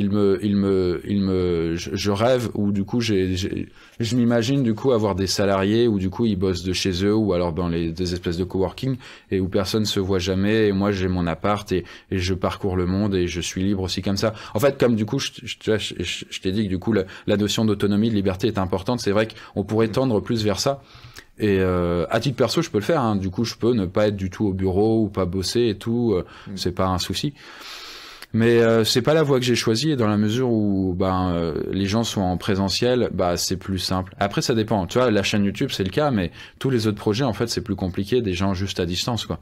C'est quand même plus délicat parce que ça implique d'avoir des échanges, de montrer des choses physiques ou ce genre de choses. Donc là, voilà. Toutes les entreprises s'y prêtent pas non plus quoi. Ouais. Et du coup toi concrètement tu passes toutes tes journées au bureau, tu y vas que quand tu as besoin. Comment ça se passe au niveau de ta présence, toi? Parce que moi, c'était un point qui, pendant un court moment ici, enfin pas ici, mais à Bangkok, on avait eu des bureaux. Et en fait, le truc, c'est que moi, ça me saoule. Ah ouais. Parce que j'allais au bureau, j'arrivais pas concrètement correctement à me concentrer pour bosser et pour écrire. Et donc, du coup, le bureau, c'était plus pour les autres, pour qu'ils aient un endroit où aller. Ouais. Donc tu pouvais pas te mettre en deep work, c'est ça en gros du coup. Avec ça. Ouais, et donc après du coup, et à un moment donné, ils sont partis parce que on s'était juste rassemblés à Bangkok pendant 6 mois et puis au bout de 6 mois, ils sont partis. Et moi en fait, j'ai gardé les bureaux et j'ai trop kiffé, j'y allais tous les jours. Okay. J'y allais tous les jours et je passais mes journées dans le bureau quand j'étais tout seul, tu vois. C'est un peu, donc du coup, j'ai appris que le présentiel, pour moi, c'était compliqué notamment, tu vois. Mais du coup, juste par rapport à ça, toi, Stan, du coup, pourquoi du coup quand tu étais seul, c'était plus simple que quand ils étaient là? En fait, quand ils étaient là, il y avait des gens, je les voyais, ils discutaient, j'en ai plus ou moins ce qu'ils racontaient, j'avais envie de m'impliquer dans ce qu'ils faisaient, ils avaient des questions pour moi, etc. Okay. Tu vois. Quand j'étais tout seul, j'arrivais. En plus, c'était une période où j'étais en mode proche du moine total, parce que j'écrivais mon livre et c'était des trucs où j'étais sur mon livre, tu vois, pendant 5-6 heures par jour en focus complet. Donc du coup, j'avais besoin d'être en focus complet et quand j'étais dans le bureau avec des gens autour, tu vois, c'était pas pareil pour écrire ton livre versus être chez toi. Comme je suis sur l'écriture d'un roman, c'est pareil, c'est mort. Il n'y a pas une seule personne à côté de moi, ou alors il ferme sa bouche, quoi. Ouais. Et moi, une grande partie de mes tâches sont à ce niveau, parce que même quand j'écris des vidéos, mes vidéos sont des projets assez profonds. J'écris mes emails de vente, mes pages de vente. Donc j'ai quand même pas mal de tâches qui sont à ce niveau-là. Que je considère comme étant mon travail le plus important, tu vois. Donc en fait, si le bureau c'est pas propice à mon travail le plus important, j'ai l'impression que je vais au bureau pour des tâches autres. Après, j'y allais au bureau déjà pour discuter avec les gens, etc. Mais pour mon travail à moi, c'était pas l'idéal. Même si je pense que pour le reste de l'équipe, ça avait une vraie valeur. Surtout parce que toi, tu te retrouves. C'est une chose de travailler depuis chez toi. Mais comme on était aussi à l'étranger, pour eux, c'était aussi une bonne chose d'avoir un relais. Je pense que c'était une bonne chose d'avoir un point de focal pour l'équipe. Mais moi, pour ma productivité personnelle, c'était pas idéal. Mais du coup, je voulais voir, toi, comment tu t'organises par rapport à ça. Est-ce que tu considères que c'est important d'être là toute la journée? Est-ce que les gens savent que tu fais autre chose à côté, que tu bosses autrement? Comment ça se passe? Mais je suis d'accord avec ce que tu racontes. C'est vrai que c'est bien, enfin c'est quand même un point intéressant de pouvoir dissocier de chez soi du coup de là où on bosse. Mais après, parce que tout le monde chez soi n'a pas forcément une pièce dédiée juste au boulot, donc c'est ça aussi le problème. Et aussi il y a aussi le contact social qu'on n'a pas chez soi. Donc les bureaux ont un intérêt. Après que le patron y soit tout le temps, non. Après il y a beaucoup, en fait la plupart du temps c'est juste des pensées limitantes. Donc tu peux jamais y être. Mais c'est vrai que du coup peut-être l'équipe a moins le sentiment que tu es présent dans le sens de tous les sens du terme. Donc que tu y passes de temps en temps, c'est cool. Voilà. Mais après faut Bon, voilà. Il faut imaginer aussi une entreprise où il y a 1000 salariés. La plupart du temps, les gens, ils voient pas le patron et puis ils vont pas, voilà, ils vont se faire une raison, quoi. Donc c'est un peu pareil, sauf que là, c'est des petites équipes dans lesquelles on est. Donc moi j'essaye d'être présent. En fait, j'avoue, je le suis de moins en moins et en fait, je bosse ici. Dans tous les cas, je suis présent au bureau, mais je bosse dans cette pièce où je suis seul. Et éventuellement, je pourrais être au bureau, mais les bureaux n'ont pas été pensés tels quels. Ou du coup, mais c'est pour ça que j'ai parlé de deep work. Deep work, c'est quand on est focus sur une tâche qui demande toute notre concentration. Faut pas être déconcentré, faut pas que quelqu'un nous demande machin, faut pas de discussion. Et ça, je me dis peut-être dans une autre entreprise que je crée, je testerai ça, c'est-à-dire que on a une grande pièce, genre open space, mais du coup il y a des petites cloisons insonorisées entre chaque, et du coup il y a un ordi et tout, ou alors des trucs en verre, et du coup comme dans une bibliothèque, interdiction de parler ou juste chuchoter, il y a du tapis au sol et tout, donc où il n'y a pas le moindre bruit, et il y a pas le moindre échange entre les personnes. Et si les gens ont besoin de parler, en fait, ils vont dans une autre pièce où c'est le travail plus superficiel, où il y a des grandes tables, du coup plus façon grande table où du coup les gens discutent et tout, et après il peut y avoir aussi une salle un peu café où les gens discutent de manière plus informelle. Mais au moins l'espace deep work où c'est les travails profonds, de concentration à fond, là il peut pas y avoir ça. Et là peut-être je serais à l'aise avec cette idée-là, mais dans nos bureaux actuels ils sont plus en mode open space, et quand il y a genre s'il y a tout le monde, on peut être une dizaine, tu vois, 10-15 du coup il y a plusieurs bureaux, en fait il suffit qu'il y en a un et du coup il a trouvé un truc drôle, il va le montrer à quelqu'un, il va mettre le son, ensuite ils vont rigoler fort, ensuite ils vont parler. Pour le travail superficiel, ça passe, mais pour les tâches où on a besoin d'être concentré, ça me pète les pieds, quoi. Et j'ai pas après de solution sur ça dans les bureaux actuels qu'on a. Donc voilà, après les choses s'améliorent doucement aussi, quoi. Ouais, c'est une bonne remarque. C'est vrai que si tu avais une pièce séparée ou si tu pouvais l'organiser, ça résolverait ce problème. Le dernier point sur la question des bureaux, c'est que tu mentionnais le fait que tu avais déménagé tes bureaux de Grenoble vers Lyon, et tu mentionnais le fait que ça avait été un projet de le faire. Dans quelle mesure est-ce que c'est important d'être à Lyon? Qu'est-ce que ça t'apporte concrètement de déménager là? Je pense que du coup c'est plus par on va dire, l'intérêt principal, ça va être la notoriété, dans le sens où c'est une ville beaucoup plus grande, où il y a plus d'attractivité, où du coup, on peut aussi probablement convaincre et convertir davantage des profils intéressants. Tu vois, là, on est au centre de Lyon, à Place des Terreaux, du coup, on est hyper bien situé, et donc, on est hyper bien situé. Quand j'ai envie de me déplacer ou aller à l'aéroport, c'est facile et tout. En fait, du coup, c'est un pôle d'attractivité plus fort que Grenoble, qui était reclus dans les montagnes.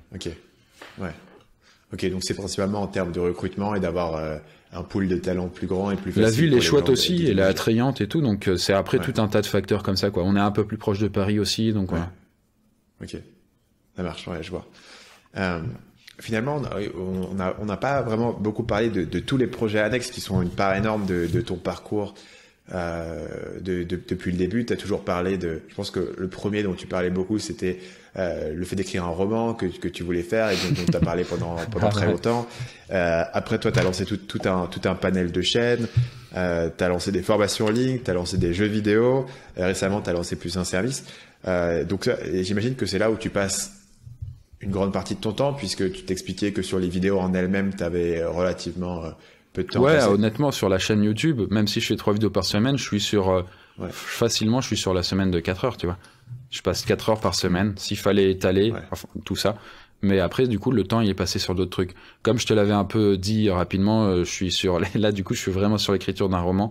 C'est pas le roman que j'ai teasé, mais un autre projet. C'est pas le roman Non, initial, parce que en vrai, après réflexion, je me suis dit, c'est un roman de fantasy. La probabilité qu'il puisse marcher, et tout, que je fasse un Tolkien bis, c'est quand même assez peu probable.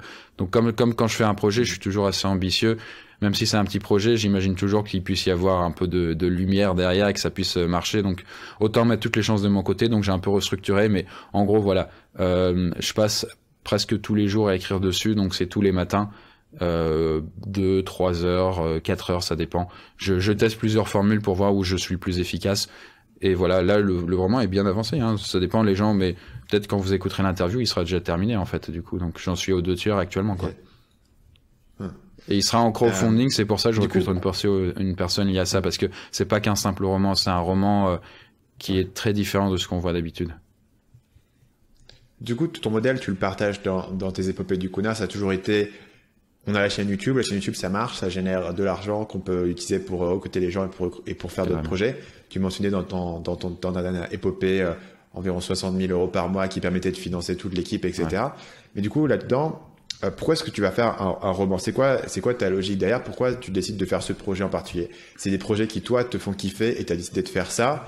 ou est-ce que tu réfléchis d'une autre manière à cette question-là, sur le choix des projets que tu vas faire? Alors, il y a plein de trucs. Est-ce que tu choisis de financer, de mettre ton temps? Mais alors, tu vois, le roman, en fait, c'est un truc un peu à part, dans le sens où c'est le truc qui me demande le plus d'implication, parce que c'est important que je le fasse moi-même, en tout cas l'écriture, parce que je t'ai dit, il y a aussi d'autres trucs. Il y a de la musique, il y a des illustrations, et ça, c'est pas moi qui m'en occupe. La gestion de la campagne et tout, donc il y a plein de trucs que je peux déléguer. Je pourrais déléguer aussi l'écriture, hein, mais du coup, voilà, là, c'est pas le cas. Et le roman, en fait, ça va être simple, c'est que du coup, pendant le confinement, en fait, je voyais que j'avais du temps et que, en vrai, trouver quelques heures par-ci par-là tous les matins, si c'est pour faire d'autres conneries, autant que je puisse écrire quelque chose qui aura un impact et qui aura une empreinte dans le temps. Donc là, j'ai essayé de faire un truc facile. J'essaye de pas viser un trop gros roman. Bon, finalement, il est pas si petit que ça. Il fera toujours moins de 300 pages, mais bon, voilà. En tout cas, là, je commençais par quelque chose de pas trop ambitieux en termes de roman. Je trouve qu'il est pas trop ambitieux et ça me permet de me roder, de tester l'intérêt des gens auprès de ça. C'est pour ça que je fais une campagne. Et donc, si ça marche, après, j'ai envie de me lancer dans une saga directe. Une saga qui pourrait ressembler un peu à Harry Potter, mais avec des airs différents. Sans trop pouvoir en dire là-dessus. Mais du coup, j'essaye de me roder. C'est comme faire une première vidéo avant de te lancer dans une série de vidéos ultra calées dessus. Donc, je me remets un peu les pieds dedans. Et puis voilà, c'est un projet de longue haleine et ça peut durer potentiellement toute la vie, quoi, en fait. La partie roman. Donc pour toi, c'est un espèce de kiff, c'est une nouvelle carrière, c'est pas vraiment c'est une carrière, mais de monétisation en mais comme tu le disais, c'est vrai que j'ai souvent dit que du coup que j'étais sur un roman et tout, donc au final ça s'est jamais fait, donc je me dis putain, ce serait peut-être bien que je le réussisse au moins ce petit truc. Et après il faut se dire aussi, il faut être honnête avec soi dès le départ, sinon on abandonne. Combien de temps ça va me prendre? Et là, je me suis dit, ok, je sais que ça va me prendre des centaines d'heures. Donc, Inch'Allah, comme on dit. Et puis voilà, personne ne dit ça. Mais je suis parti pour écrire pendant 6 mois, quoi.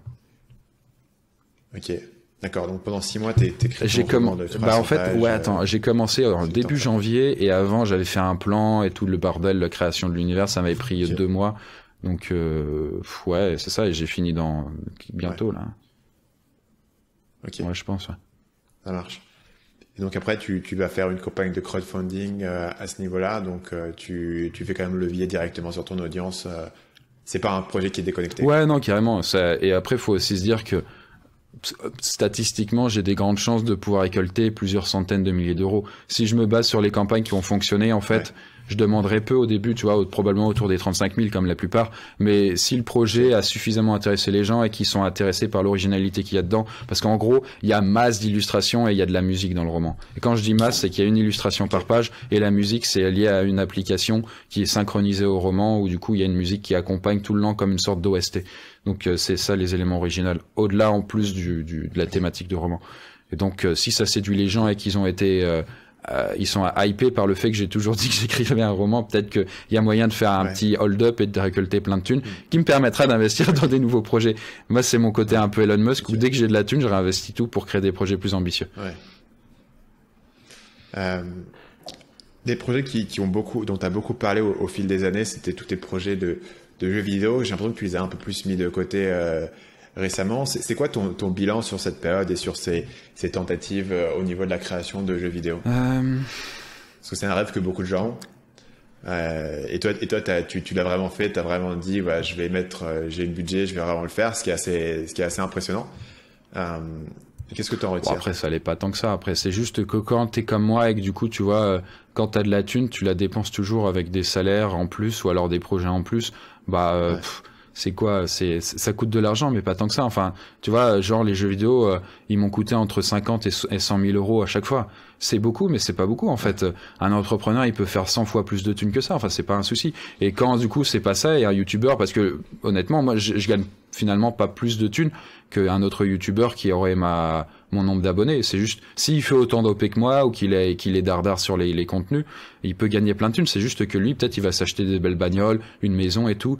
Moi, à titre perso, je m'en bats les couilles, tu vois. J'ai pas de truc individuel. C'est vrai que je passe beaucoup de thunes en Uber Eats, mais c'est vrai que ça représente un loyer. Peut-être parfois, je me dis, je sais pas, mais parce que voilà, mais sinon, c'est vrai que c'est en projet. Donc, j'ai testé les jeux vidéo, je m'y suis mal pris, j'ai appris plein de choses. Ça a pas fonctionné, j'ai mal évalué les trucs parce que j'y connaissais malgré ma passion pour les jeux vidéo et le fait de penser savoir faire des jeux, en vrai, entre ce qu'on pense savoir faire et ce qu'on doit savoir faire pour pouvoir avoir un jeu qui marche, si on met en plus de côté toute la part de hasard dans le fait de réussir, bah j'ai pas réussi quoi. J'ai appris beaucoup parce que chaque échec est un apprentissage, mais c'était pas GG quoi, on va dire. Ouais. Et donc là-dessus, tu dirais que parce que moi, tu vois, la question qui me ferait personnellement peur, c'est de me dire, je suis en dehors de ma zone de compétence. Bah mais je suis tout le temps. Je me dis, je m'éloigne trop d'un truc. Ouais, moi je suis tout le temps, tu vois. Ouais, et toi, bah tu y ouais. es tout le temps. Mais c'est que même les vidéos et tout. En fait, tu vois, moi je le vois direct dans les vidéos YouTube. C'est quand t'es hors de ta zone de confort, bah du coup, le nombre de vues, ça se ressent direct, tu vois. J'ai testé des nouveaux formats, parce que comme je dis, je teste régulièrement des nouveaux. Et quand tu vois que tu fais 5 fois moins de vues, tu fais waouh, il y a problème. Ou alors, parfois tu en gagnes plus. Après, c'est toujours aussi un peu la loterie. C'est juste que tu rejoues à chaque fois et tu essayes de viser, mais ouais, les projets, c'est tout le temps ça, et ça va pas en s'améliorant en plus, hein, honnêtement, tu vois. Là, les jeux vidéo, finalement, bon bah, je parlais du fait que je voulais créer un jeu. Finalement, les gens ils s'y habituent et tout, donc ils se disent ouais, pourquoi pas, même si entre YouTube et les jeux vidéo, il y a rien à voir. Hein. C'est pas du tout les mêmes corps de métier. Et là, après, je suis sur le roman, donc ça a rien à voir avec YouTube aussi, quoi, même si on peut faire des ponts. Et là, je suis sur des nouveaux projets qui ont encore une fois, mais rien à voir. Là, je suis sur un projet, du coup, qui mixe les Minecraft et les Lego, quoi. Dans le sens où, du coup, c'est des cubes qui sont magnétiques dans le projet à l'état actuel et qui permettent de construire dans la vraie vie, en fait, comme les Lego des constructions, mais avec le côté waouh de Minecraft. C'est-à-dire que t'as pas besoin de les emboîter et tout. Ils collent tout le temps. Ouais. Ça n'a rien à voir en fait avec ce qu'on fait actuellement. Il y a d'autres trucs en fait qui me font kiffer, tu vois, mais qui ont rien à voir avec ce qu'on fait actuellement, tu vois. Et moi, ça me fait pas peur, je m'en fous. C'est juste que quand tu te lances dans un nouveau truc, comme tu dis, c'est hors de ta zone de confort, donc faut te préparer, tu mets tes joues en avant et tu prends des bonnes gifles. Et après, tu essayes de limiter la casse en essayant de voir d'autres personnes qui l'ont fait ou en lisant des bouquins sur le sujet ou des reportages, mais c'est pas évident parce qu'il y a jamais toutes les infos, quoi. Donc ça me fait pas peur, je teste. Voilà. Et du coup, est-ce que tu as une espèce de frustration de faire juste du YouTube? Moi, je dis parfois, moi, tu vois, en termes d'entrepreneuriat, je me dis, YouTube, c'est génial et j'adore créer du contenu et j'ai envie de continuer à créer du contenu pendant longtemps. J'aime bien avoir cette audience. Mais si dans 10 ans, tout ce que j'ai fait, c'est faire une chaîne YouTube, je me dirais, ah, mince, tu vois, j'aurais voulu pouvoir faire levier sur cette chaîne pour créer d'autres business, tu vois, pour faire des trucs différents. Est-ce que tu as aussi un petit peu cet aspect où tu te dis, la chaîne YouTube, c'est génial, mais c'est aussi encore mieux en tant que tremplin pour construire autre chose? Bah oui, bah 100%. C'est pour ça que, comme je te le dis, tu vois, toute la thune sert à créer des nouveaux projets, donc c'est 100% le cas. YouTube, c'est pas, je le vois pas comme un tremplin parce que ce serait réducteur, parce que en fait c'est une fin aussi en tant que telle. Il y a plein de gens, une majorité probablement, ils s'arrêteront juste sur la chaîne YouTube, ils regarderont même pas le ZDK, ils s'en battent les steaks, ils apprennent juste des choses de manière ludique dans mes vidéos et puis tant mieux pour eux et c'est ok, ça me va très bien. Mais moi, ça me sert pas qu'à ça, quoi. Avant même d'avoir réussi à avoir une chaîne YouTube qui marche, si on revoit le DK1, en fait, on apprend que avec mon air de teubé, avec mon chapeau sur la tête, en fait, du coup, que je voulais créer une entreprise et faire des projets, et que YouTube, ça me permettrait aussi de faire ça. Donc, ça a toujours été aussi un but. Mais YouTube est très bien aussi et c'est top, quoi. Ouais. Yes, ouais, c'est sûr. Mais de toute manière, c'est vraiment ce côté où tu te dis.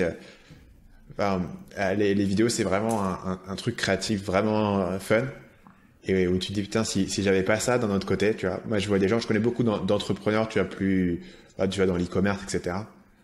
Je me dis ah ouais, c'est vrai quand même, ils ont pas ça, tu vois. Ils ont pas un truc où ils peuvent raconter des trucs et ça intéresse des gens d'écouter ce qu'ils ont à raconter. C'est vrai. Et ça, c'est un truc assez ouf, tu vois. Même en dehors du côté business, etc. Tu dis tout d'un coup, si un truc t'intéresse et que tu as envie de passer du temps à faire des recherches et à sortir à dire regardez les gens, ce truc-là il est vachement intéressant, t'as vraiment un endroit où le mettre. Alors qu'en fait sinon tu vois, je trouve que c'est le côté de pouvoir avoir les deux, comme tu peux l'avoir fait, de aussi pouvoir avoir une équipe, parce que je pense que toi c'est peut-être une pression que tu ressens moins, mais je pense qu'il y a une vraie pression du youtubeur qui est tout seul, qui dit je dois produire, quoi, je dois sortir, je peux pas m'arrêter, je dois continuer à foncer parce que sinon si je m'arrête, je gagnerai pas d'argent et deux, les gens vont m'oublier.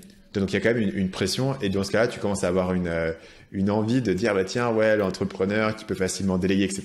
Toi, je pense que tu as un peu le meilleur des deux mondes à ce niveau-là dans l'équipe que tu as réussi à construire, dans la mesure où t'es pas écrasé non plus par cette pression. Ouais, c'est parce que je l'ai conscientisé aussi. Tout en produisant beaucoup. C'est ça, mais c'est parce que je l'ai conscientisé, tu vois, dans le sens où je me dis il faut produire du contenu qualitatif tout le temps. Pour du coup garder la forme et tout, et que du coup il y a les autres projets, donc à ce moment-là toi t'es pas, tu sais, t'es un humain, donc moi je sais que quand je faisais tout moi-même, tu peux pas tenir pendant des années en fait ce rythme hardcore de même une vidéo par semaine, tu vois. Je sais que moi je l'ai tenu pendant 1 an, mais au bout d'un moment, tu sais, en fait il y a des autres événements et du coup quand tu fais que ça, tu peux rien faire d'autre. Donc faut si t'es tout seul, en fait, tu peux te dire que tu fais un trait sur tout le reste. Ou alors, du coup, au bout d'un moment, tu es obligé de sacrifier un truc. Donc, voilà, moi, j'ai pas envie de sacrifier. Ouais, tu peux pas vraiment faire de projet annexe si tu fais beaucoup de vidéos. Si tu fais une vidéo par semaine, t'es un YouTuber, quoi. Et tu fais un autre. Tu t'écris pas de roman. Tu peux, mais du coup, tu peux pas tout faire autant, quoi. Tu peux pas avoir un rythme aussi intense, quoi. Faut réduire. Ouais. Donc moi, ce que j'ai sacrifié, dans tous les cas, faut sacrifier un truc. Donc moi, par rapport à ce que je fais actuellement, ce que j'ai sacrifié, c'est le plaisir d'écrire et de monter les vidéos. C'est pas grave, hein. Au bout de j'ai déjà fait, je sais pas combien de dizaines ou peut-être 100 vidéos. Je les ai fait moi-même. C'est bon, j'ai apprécié de le faire, mais je passe à autre chose, quoi. Chris, pour terminer cet épisode, il y a 3 questions que je pose à tout le monde. Et la première, c'est est-ce qu'il y a un livre que tu recommandes souvent? Ouais. Bah, je lis beaucoup de bouquins, mais il y en aurait un.